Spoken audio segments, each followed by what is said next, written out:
Hey there, I'm Darren, and you're watching my review of Mama.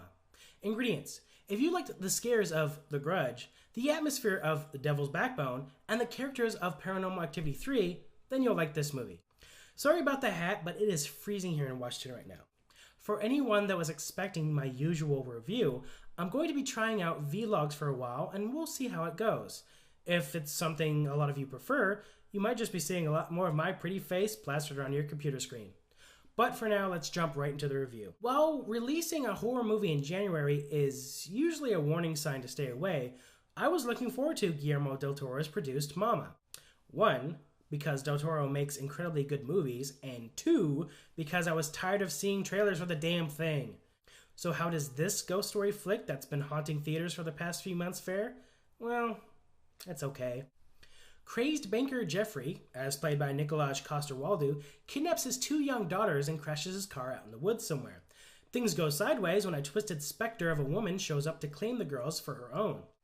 After 5 years of searching, Jeffrey's brother Lucas, also played by Coster-Waldau, finally finds the lost girls. Together with his girlfriend Annabelle, as played by Jessica Chastain, they try to reintroduce the feral children back into the world, but the vengeful spirit known as Mama won't let them go so easily. Mama is a hard one to pin down, mainly because for all the good elements, there are just as many so-so scenes. However, unlike many similar horror movies, Mama does a great job of making the ghost always feel present, even without showing her. This is partly due to the fantastic performances of the 2 child actors, Megan Charpner and Isabel Nillesy. As Charpner plays the older girl, Victoria, she has to struggle more with balancing her affection for the ghostly mama creature that's been protecting her all this time, and her want to be part of a normal family again. It's a nice little character arc that runs parallel to the change that Annabelle is also experiencing. The Annabelle character is a wild, rock and roll woman, nowhere near ready for the responsibilities of parenthood, which is suddenly dropped on her. And a lot of the movie focuses on how Annabelle and the 2 girls open up to each other, even with the looming threat of Mama's jealousy always present.